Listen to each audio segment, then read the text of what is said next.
त्याला तिने तिला चिंचुड्या काढून घेतल्या, गावामध्ये बोंब उठवली की धुंदुलीला मुलगा झाला, आत्मदेवाला मुलगा झाला. नवे नवे तर त्या गाईला फड दिलं, त्या गाईला सुद्धा सुंदर मनुष्य आकाराचा मुलगा झाला. गाईच्या पोटी जन्मला म्हणून कान मात्र गाईसारखे झाले. असं सुंदर गावामध्ये सांगितलं. पाहता पाहता आत्मदेवाला माहिती कळली. आत्मदेवाने आणि त्या आनंदाच्या भरामध्ये आपलं अर्धी धन संपत्ती गावामध्ये दान देऊन दिली. ज्याप्रमाणे आपल्या गावामध्ये आपण मुलगा झाला की मिठाई वाटतो, त्याप्रमाणे धनसंपत्ती वाढली आणि त्या अर्धा धन दान करण्यामध्ये संपवलं. याप्रमाणे आनंद प्रसंग. सज्जन हो, गायीपासून जन्मलेल्या मुलाचं नाव गोकर्ण ठेवला. बोले गोकर्ण भगवान की जय. गोकर्ण ठेवला. धुंदुलीच्या मुलाचं नाव ठेवायचं. धुंदुलीला एक शब्द विचारलं. धुंदुलीने सांगितलं, हा माझा मुलगा आहे, म्हणून या मुलाचं नाव माझ्या म्हणण्याप्रमाणे व्हायला पाहिजे. खऱ्या अर्थानं हा तिचा मुलगा नसून तिनं माझा मुलगा असं संबोधलं आणि या मुलाचं नाव माझ्या म्हणण्याप्रमाणे माझ्या नावावरून नाव ठेवायला पाहिजे. म्हणून आत्मदेवाला तिची गोष्ट मानून त्या मुलाचं नाव धुंदुनकारी ठेवण्यात आलं. धुंदुनकारी नावाप्रमाणे यांचा स्वभाव आणि अशा प्रकारे धुंदुनकारी वाईट वृत्तीचा निघाला. कारण हा व्यभिचारित मुलगा निघाला. वाईट खाणं, वाईट राहणं, वाईट पाहणं, वाईट वाईट वाईट वाईट. गाईच्या पोटून जन्मलेला हा माणूस झाला. संतांचा दिलेला फळ असल्यामुळे त्यांच्यामध्ये संतांचा विचार, साधूचा विचार, असे तो सात्विक वृत्तीचा गोकर्ण निघाला. सात्विक वृत्तीचा माणूस पाहिजे तर गायीच्या पोटी जन्म घेतला पाहिजे. पण आपल्याला गाय समजली पाहिजे. आपल्याकडे जी दरवाजामध्ये असते ती 4 पायाची गाय असते. आणि हा जो माणूस जन्माला आलेला आहे, गोकर्ण नावाचा माणूस, या गायीला प्रत्येकाच्या घरात गाय आहे, पण त्या गायीची पारख आपल्याला नाही. कारण या गायीची पारख नसण्याचे कारण असं आहे, आपल्या गावामध्ये ही ज्ञानरूपी गंगा वाहते. या ठिकाणी तिचे ज्ञान मिळते, पण ते ज्ञानरूपी अमृत आपण प्राशन करत नाही. म्हणून आपल्या जवळची आपल्याला गाय ती कळत नाही. ती गाय तुकोबाऱ्या वर्णन करतात. निरंजनी वनी देखील मी गाय, तिची 3 पाये 4 मुख, तिची 3 पाहे 4 मुखाची गाय. सहस्रची डोळे, 9 कान, सहस्रची शिंग, सहस्रची डोळे, 9 पाय, 9 स्थान, शिंग एक शिंगाची गाय. 80 कामधेनु, व्यासाने पाडली, सुखाने राहिली जनका घरी. जनक माने जो जाणतो त्यांच्याकडे ही सुखाला गाय आहे. तुका म्हणे गाय भाग्य नरा भेटे, अभाग्या करंटे वाया गेले. हे भाग्यवंताच्या घरी ही गाय आहे. आणि या गायीच्या पोटी जर जन्म घेतला तर माणूस हा सात्विक वृत्तीचा संत होतो. अशी ही भक्तिरूपी गाय आहे. निरंजन वनामध्ये राहते. तुमच्या जवळ निरंजन वनामध्ये. म्हणून निरंजनी वनी देखील मी गाय, तिची 3 पाय 4 मुख, तिची 3 पाय. अशा प्रकारे माणूस जर व्हायचा आहे तर या गायीच्या पोटी जन्म घेतला पाहिजे. भक्तिरूपी गायीच्या पोटी जन्म घेतला पाहिजे. आणि तुमची आपली गाय आहे ती गाय 84 योनीमध्ये जाते. कुरड्याने शेती केली, गाय मोकाट सोडली, गायीच्या गेया नाही दावा, आणि गाय हिंडे साऱ्या गावा, तशी आमची गाय साऱ्या गावाला हिंडत राहते, ही वासना रूपी गाय. आणि या वासनेमुळे तुम्हा मला 84 योनीमध्ये घ्यावं लागते. जशी आपली वासना ज्या ठिकाणी शिल्लक राहिली त्या ठिकाणी जन्म मिळत असते. यावर भागवतामध्ये भरत राजाच्या चरित्राची कथा समोर आलेली आहे. या वासनेमुळे भरत राजाला 3 जन्म मागे घ्यावं लागलं. आणि ज्या ठिकाणी वासना शिल्लक राहिली तर ही जन्म आणि मरणाला कारणीभूत ठरत असते. ज्याप्रमाणे आपण बीज शेतीमध्ये टाकत असतो आणि ते अंकुर पाण्याचा ओलावा लागला की अंकुर होत असतो, अंकुराचं झाड तयार होत असते, अर्थात झाड जन्माला येत असते. त्याप्रमाणे या ठिकाणी वासना हे अंकुर आहे. या वासनेला या ज्ञान अग्नीमध्ये जाळावं लागते, म्हणजे परत पुन्हा जन्मतही नाही आणि मरतही नाही. आणि असं साधू संतांनी केलं, म्हणून त्यांनी आपला अनुभव व्यक्त केला. बीज भाजूनी झाली नाही, आम्हा जन्म मरण नाही. नवे साखरेचा हुंस, आम्हा कैसा गर्भवास. आकारासी नाही ठाव, देह झाला प्रत्यक्ष देव.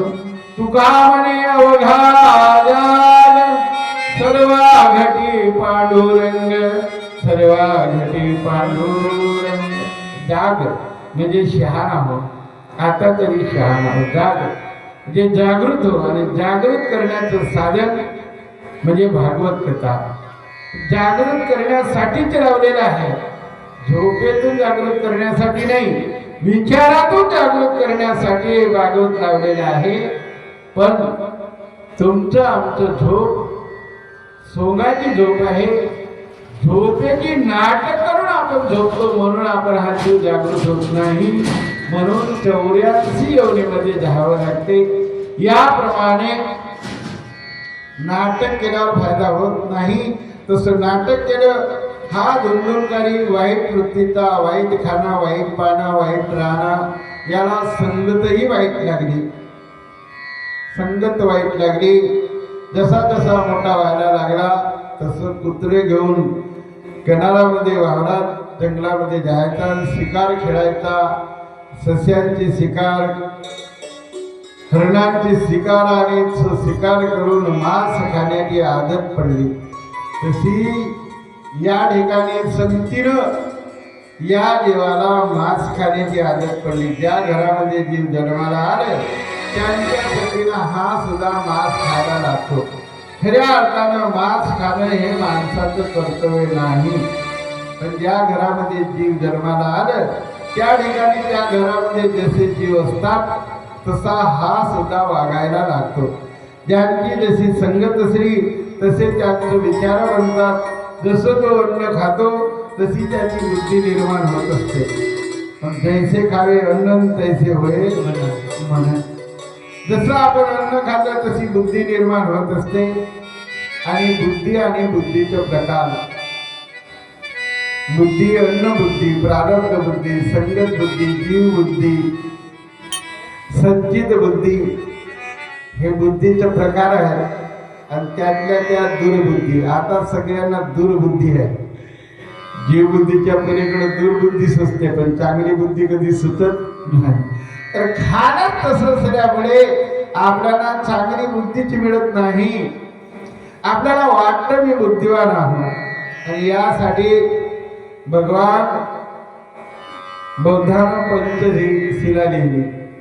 बुद्धं शरणं गच्छामि.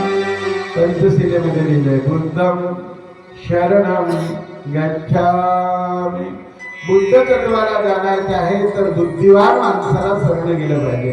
बुद्धम बुद्ध तत्व आहे आणि बुद्धम म्हणजे जो बुद्ध तत्वाला जाणतो, शहाणा पुरुष, अशा माणसाला शरण गेलं तर बुद्ध तत्वासोबत जीवाची गाठ पडत असते, तत्वासोबत गाठ पडत असते. आणि तत्वाचा विचार तोच खरा धर्म, सत्याचा आचार तोच खरा धर्म. आणि तत्वज्ञान मिळवण्याचं साधन म्हणजे भागवत कथा अमृत. तत्वज्ञान मिळवण्याचं साधन भागवत कथामृत आहे. भागवत म्हणजे कथा नाही, तर माऊली लिहितात मंतोनी नवनीता तैसे घे अनंता नवाया कथा सांडी मार्ग. याप्रमाणे तत्वज्ञान पाहिजे. माणूस बनायचे आहे तर माणूस बनवण्याचा कारखाना म्हणजे श्रीमद भागवत कथामृत आहे. पण इथं आल्यावर प्रासन केले तर इथं आणून ठेवून दिला तर त्यानं होईल का माणूस? म्हणून महात्मे वर्णन करतात. माणूस बन रे माणूस बन तू, बनू नको शैतान. माणूस बन रे माणूस बन तू, माणूस बन रे माणूस बन तू, बनू नको शैतान. येईल रे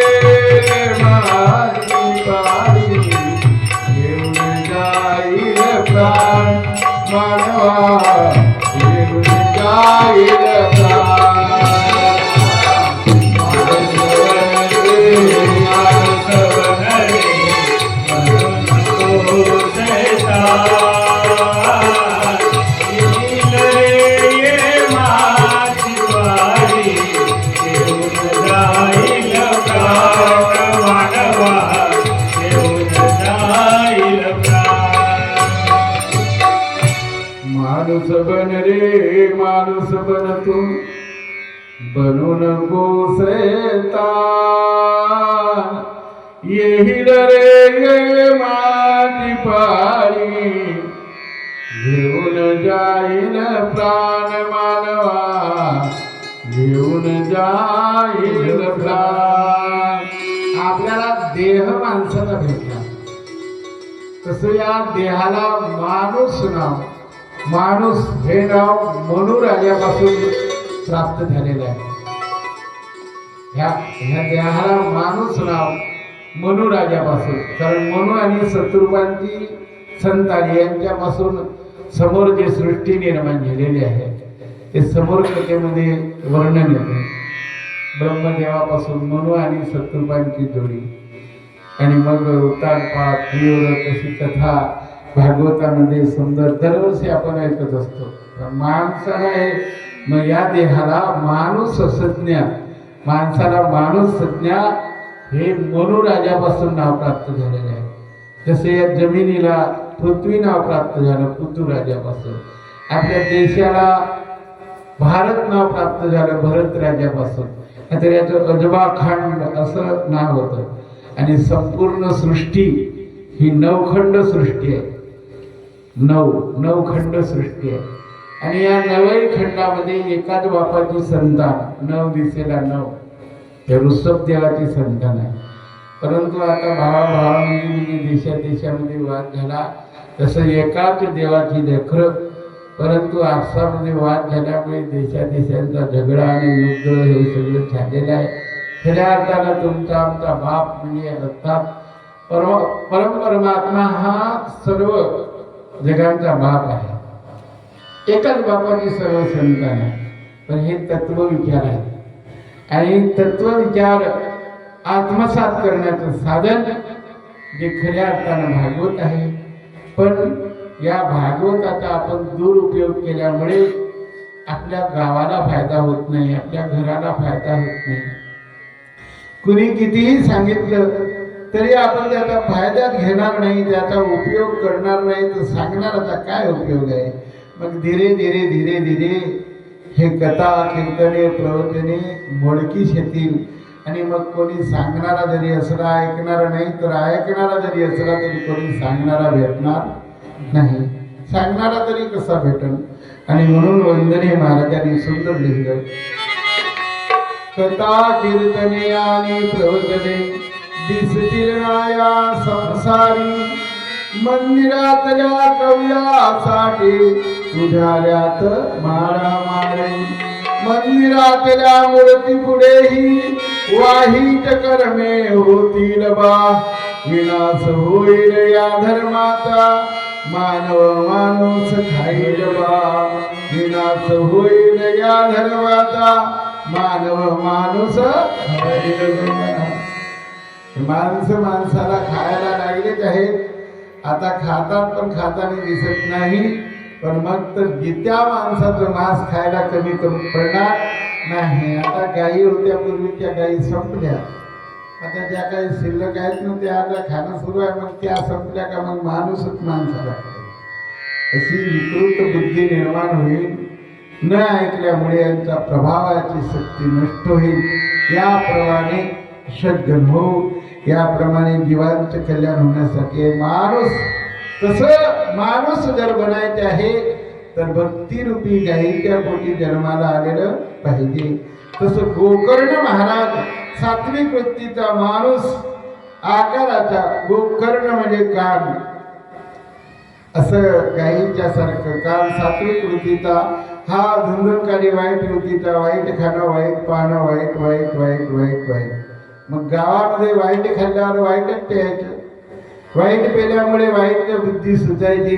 वाईट बुद्धी सुचल्यामुळे वाईटच वागायचा. आणि मग वाईट वागणं सुरू झालं. कोणाच्या लेकरांना विहिरीत नेऊन ढकलून द्यायचा, कोणाला मारायचा, असं गावामध्ये धिंगाणा करायचा. असे गावामध्ये धिंगाणा करायचे. मग गावातले लोक आत्मदेव ब्राह्मण म्हणून, सज्जन माणूस म्हणून सज्जन माणसाजवळ असतात.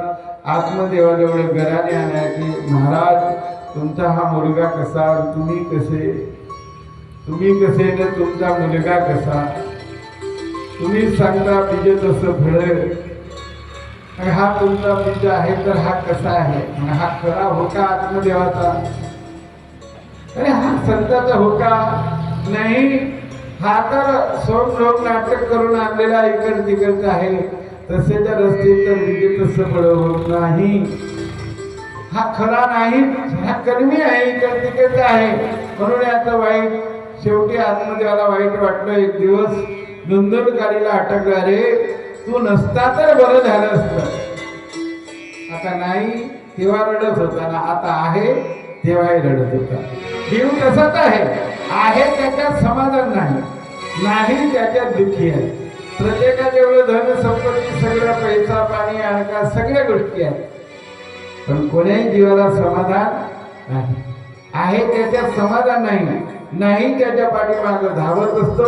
याप्रमाणे जीव हा दुःखी आहे आणि ते दुःख नष्ट करण्याचं साधन म्हणजे भागवत आहे. भागवतात ऐकलं पाहिजे तर दुःख नष्ट होईल. ऐकून प्रासन केलं पाहिजे, प्रासन करून तसं वागलं पाहिजे तर दुःख नष्ट होते. पण आलंच नाही तर काय उपयोग होईल. किती वर्ष आपण भागवत केलं तरी याचा उपयोग पडत नाही. जोपर्यंत आपण आत्मसात करत नाही तोपर्यंत फायदा होत नाही.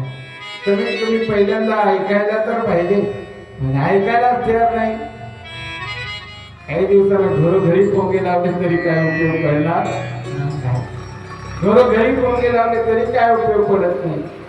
आणि म्हणून अशी वेळ जीवनामध्ये फक्त एकदाच मिळत असते, परत पुन्हा मनुष्य देह मिळत नसतो. म्हणून भगवान अर्जुनाला सांगत असताना सांगतात, अर्जुना पृथ्वी तुल्य सुवर्ण तरी नरदेह दुर्लभ ज्ञान पाहता. पृथ्वीच्या वजना एवढा सोना देवाला जर देतो म्हणाला, परत पुन्हा देह मागून घेशील तर हा देह मिळत नाही. परत पुन्हा हा देह मिळत नाही. मिळालेल्या देहाचा आता सदुपयोग कर, याचा चांगला उपयोग कर. आणि असा पुन्हा पुन्हा हा वेळ मिळत नाही. आणि म्हणून वंदने महाराज तुम्हा आम्हाला सावध करताना देतात. वेळासी गमवाल गडे हो, शौर्यांची भूमा गडे हो, शौर्यांची भूमा गडे हो, शौर्यांची भूमा गडे हो. वेळासी गमवाल गडे हो, वेळासी गमवाल सेवकी शौर्यांची भूमा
गडे हो वेळसी गमवाल शेवटी चौऱ्यांशी भोगा. कारण अशी वेळ परत पुन्हा येणे नाही. आजचा दिवस उद्या येणार नाही. भेटी होणार नाही सावड्याच्या. आज जो प्रवचन झाला तो उद्या होणार नाही आणि उद्या जो झाला तो परवा होणार नाही. आजचा दिवस उद्या येणार नाही. आजचा दिवस येईल पण हप्त्याने येईल, परंतु ती तारीख येणार नाही. ती तारीख येईल पण महिन्याने येईल, पण तो महिना येणार नाही. आणि तो महिना येईल पण वर्षाने येईल, पण तो वर्ष येणार नाही. आ प्रकारे आजचा दिवस उद्या येणार नाही. भेटी होणार नाही सावळ्याच्या. याप्रमाणे वाईट विचाराचा धुंदुरकारी निघाला. त्याला समजावून सांगितलं. शेवटी त्याने आपल्या बापावर दंडावर केलं. बाबा, पहिलं म्हणजे हा दंडा हा शेवटी माझाच माल आहे. हे दृश्य गोकर्णानं पाहिलं. सांगितलं, बाबा आपली वय आता मार खाण्याची नाही. पहिलाच नाही तरी त्याच्या नाही तरी त्याच्या देऊन द्या. का करता, शेवटी हा त्यातच आहे ना. आणि याप्रमाणे आत्मदेवाला गोकर्ण महाराजांनी समजून सांगितलं, बाबा नाहीतरी हा धन त्याचा देऊ द्या, जाऊ द्या. तुम्ही सगळं त्यांच्यावर सोपवा आणि तुम्ही संन्यास घेऊन भगवंताची प्राप्ती करून घ्या. आणि शेवटी आपलं जर कोणी ऐकत नसेल तर संन्यास घेऊन शेवटी भगवंताची प्राप्ती करून घेतली पाहिजे. देवाची साधना केली पाहिजे. आणि म्हणून महात्मे वर्णन करतात, आता तरी पुढे हाती उपदेश नका करुणास आयुष्याचा, नका करुणास आयुष्याचा.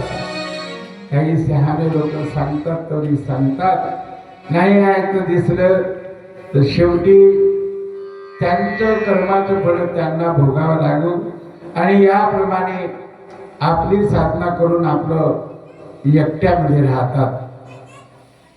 आणि आपली जीवनाची मग या ठिकाणी कोणी जर आपल्या घरातले जर ऐकत नसतील तरी त्याला सोडलं पाहिजे. म्हणून आप निघलो पार और बाप बेटे का कौन सा सवाल. जर बापानं पोराला सांगितलं ऐकताना दिसला तर त्यांच्या जीवनावर सोडून द्यावं. काय करायचं मग आपण आपली साधना केली पाहिजे. या ठिकाणी कोणीही कोणाचं नाही. म्हणून आप आपली सांभाळानं पाठपीठ तुम्हाला. माऊली वर्णन करतात, आपली आपण करा सोडवण संसार बंधन तोडावेली. प्रत्येक मनुष्य संसाराच्या त्रिगुण भाष्यामध्ये फसलेले आहे.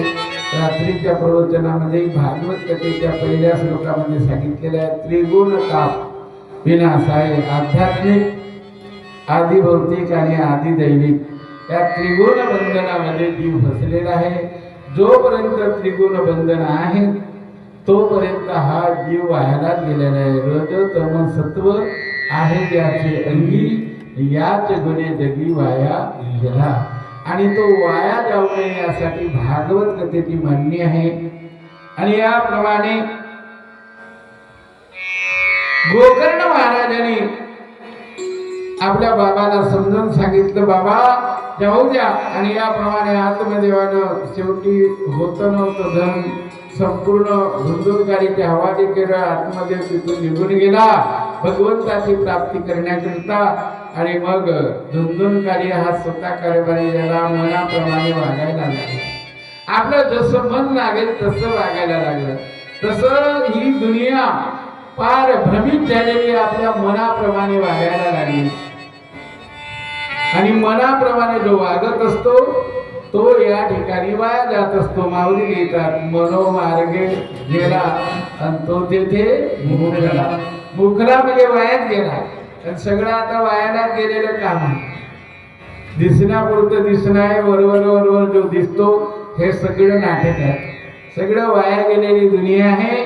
सगळं नरकाच्या वाटेला लागलेले आहेत. पाण्याचं जसं लोट जातो ना त्याप्रमाणे जीव हा नरकवासात जात आहे. आणि आपापल्या कर्माचं फळ भोगीत आहे. आणि त्याच्यातून मुक्त करण्यासाठी हा सत्संग आहे. त्याप्रमाणे सज्जन हो, इथून सावध झालं पाहिजे. तसं धुंदुलकारी आपल्या मनानं वागायला लागला. काही खायचं, काही राहायचं, काही वागायचं, असं करत करत त्यांनी 5 स्त्रिया घरामध्ये ठेवल्या. वेश्या तसं प्रत्येक जीवानं 5 वेश्या घरामध्ये ठेवल्या. आणि जो मनुष्य वेश्येच्या अधीन जात असतो तो मनुष्य अर्थात तो जीव नरक गतीला जात असतो. वेश्या आणि वेश्या या जीवाला फसवल्या जाते. वेश्या या जीवाला फसवते. वेश्या आणि वेश्यांचे प्रकार आहेत. वेश्या स्त्रीच नाही, वेश्या काही वस्तू आहेत. दारू सुद्धा वेश्यात आहे. ती आपल्या खऱ्या धनाला नष्ट करत असते. असं बाहेरील वेश्या, शब्द, स्पर्श, रूप, रस ह्या सुद्धा वेश्याच आहेत. आणि या वेश्येच्या नादामध्ये जीव फसलेला आहे. तसं यांनी वेश्या ठेवणं सुरू केलं. आणि त्या वेश्येच्या नादामध्ये हा त्या आहारी गेल्यामुळे संपूर्ण धन होतं नव्हतं, संपूर्ण नष्ट झालं. बाप तिकडे गेला, बोलणारा कोणी नाही. गोकर्णाने विचार केला, आता याच्याजवळ आपणही राहणं बरोबर नाही. गोकर्णही तीर्थयात्रा करण्याकरता निघून गेला. आणि म्हणून मग हा आपल्या मनाप्रमाणे वागायला लागला. त्यांनी सरळ घरामध्ये स्त्रिया ठेवल्या, वेश्या ठेवल्या. आणि त्यांच्यावर होतं नव्हतं धन संपूर्ण खर्च केला. आणि त्या ठिकाणी मग धन उरलेलं नाही. म्हणून त्याला शेवटी त्याने काय केलं, आपल्या आईला मागितलं धन. गाई काही धन असेल, बाबानं तुझ्याजवळ सांगितलं असेल, कोणाला उदारवाडी दिलं असेल, उसलेवाडी दिला असेल, तर तो मला दे. ती धुंदुली म्हणायला लागली, अरे तू नसता तर बरं झालं असतं, आमच्या जीवनाचे कल्याण झालं असतं. पण असूनही वाचन कल्याण नाही. म्हणून असलं जर राहिलं असतं तरी मी तुला दिलं नसतं. तेव्हा मात्र त्याला वाईट वाटलं, आई अगं तुझे प्राण घेईन, प्राण मला असं नसलं तर दे. मग समजावून सांगितलं, आई अगं कोणाला उधार दिले असेल, कोणाला उसनवाडी दिले असेल तर सांग. धुंदुली म्हणायला लागली, अरे धुंदुलकारी, मी आपला प्राण देईन, प्राण पण देणार नाही. अगं पण तू प्राण देशील तर तुझ्या कामाचं कोणतं आहे? मला तर दे, तू आपला प्राण घेऊन जा, पण तू मला आहे तर दे. असं वेशीच्या आधी झालेला जीव बडबडत असतो. तुला काय काम, पण मी आहो ना, आता माझ्या कामात आहे. कोणाला उधारवाडी दिलं असेल तर दे. आणि या परीनं धुंदुलकारी आईला म्हणती. आणि शेवटी त्या आईनं त्या विहिरीमध्ये आपली उडी मारली आणि प्राण देऊन दिलं.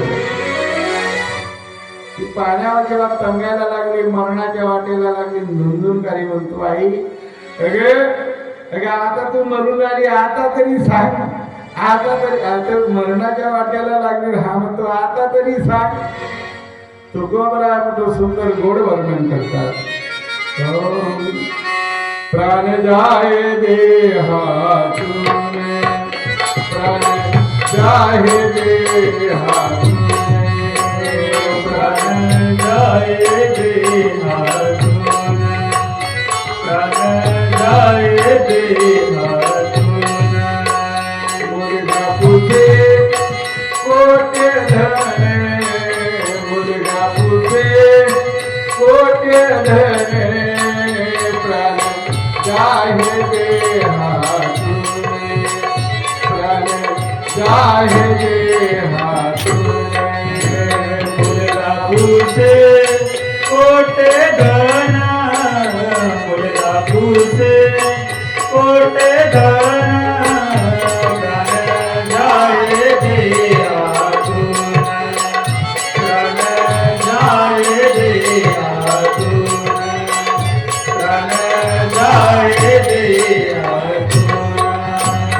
कोणा उधारे दिनासी, कोणा उधारे दिनासी, कोणा उधार दिनासी, कोणा उधार दिनासी. आई तू मरणाच्या वाटेला लागलेलाच नाही तरी तुझ्या काही कामाचं नाही. मग तू मरणारच आहेस. पण कोणाला उधारवाडी दिलं असेल, कोणा ठिकाणी ठेवलं असेल तो तरी सांग. याप्रमाणे वेशेच्या आधी झालेल्या जीवाच्या गती आहे. माझ्या जेवढं सांग तो माझ्या कामाला येईल. याप्रमाणे तुकोबराय वर्णन करतात. नंदनकारी आपल्या आईला विचारतो, अगं तू माझ्या जेवढं सांग ना तुझ्या काय कामाला येणार. आणि म्हणून तुकोबराय वर्णन करतात.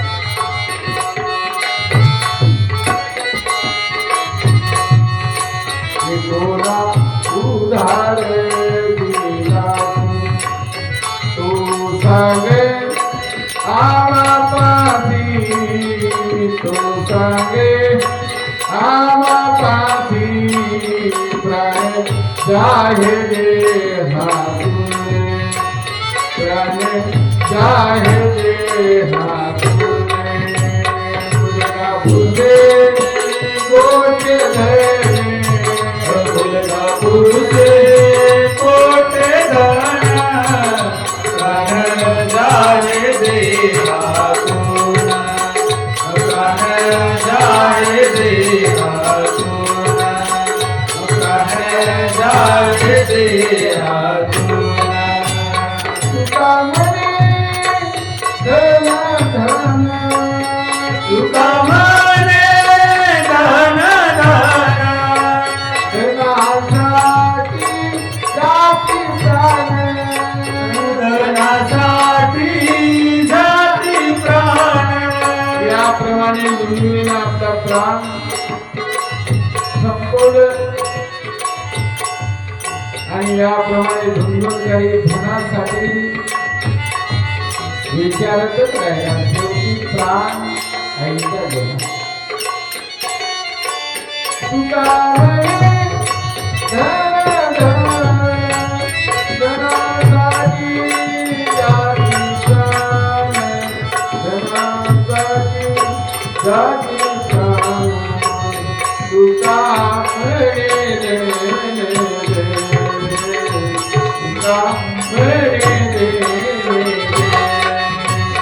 धनासाठी जाती प्राण, धनासाठी जाती प्राण. तुका म्हणे तुका म्हणे तुका म्हणे. याप्रमाणे सूत महाराज सांगतात ते धुंदुनीचे प्राण गेले. धुंदुनकारी एकटाच राहिला आणि मग तर आपल्या मनाप्रमाणे वागायला लागला. आता कोणी धाक नाही दरारा नाही, तसं या जगाला आज धाक नाही दरारा नाही, मौनाप्रमाणे वागायला लागली, सिपार भ्रमित होऊन गेली. आता कोणी धाक नाही दरारा नाही, काही नाही काही नाही, ऐकता सगळं मिळत असते. याप्रमाणे कोणी कोणाला धाक नाही. मनाचं राज चाललं, पंचायत राज न मनासारखं राज चाललंय. म्हणून लोक फार भ्रमित होऊन गेले, मनमानी करायला लागले. त्यामुळे मनाला येईल तसं वागणं, मनाला येईल तसं करणं, यामुळे फार दुनिया भ्रमित झालेली आहे. आणि म्हणून मनोमार्गे गेला तो तेथे मुख लोकला. याप्रमाणे जी तुमची आमची गत चाललेली आहे ना, सगळे आपल्या मनाचा कारभार करतात. मनाने आपापल्या मनानं धर्म काढतात. मनाप्रमाणे संप्रदाय निर्माण करतात. मनाप्रमाणे मी मोठा, माझा देव मोठा, माझा धर्म मोठा, असा हा या जगामध्ये विचार चाललेला आहे. सगळा माझा धर्म न्यारा, तुझा धर्म न्यारा, ही तो भांडा भांडी हा अधर्मची सारा. याप्रमाणे सर्व धर्म चाललेले आहे. आणि या अधर्माला कुठेतरी आता शेवटचा टप्पा होणार आहे. वंदने महाराज लिहितात, तुकड्या दास म्हणे एके दिवशी, प्रलय होईल बा, विनाश होईल या धर्माचा, मानव माणूस खाईल बा. म्हणून तो प्रलय होऊ नये यासाठी भागवत चिंतनाची गरज आहे, ऐकण्याची गरज आहे, सत्संग ऐकण्याची गरज आहे. पण आता मात्र ऐकण्याची वृत्ती राहिलेली नाही. भागवत गावागावातच होतात, प्रत्येक गावामध्ये भागवत होतात. काही तर गावात 2-2, 3-3 भागवत होतात, पण ऐकण्याची वृत्ती राहिलेली नाही. आणि म्हणून वंदने महाराज शेवट सांगतात, मानो भारतवासियों, अब आई विपत बड़ी भारी, अब आई विपत बड़ी भारी, आई विपत बड़ी भारी, आई विपत बड़ी भारी. मानो भारतवासियों,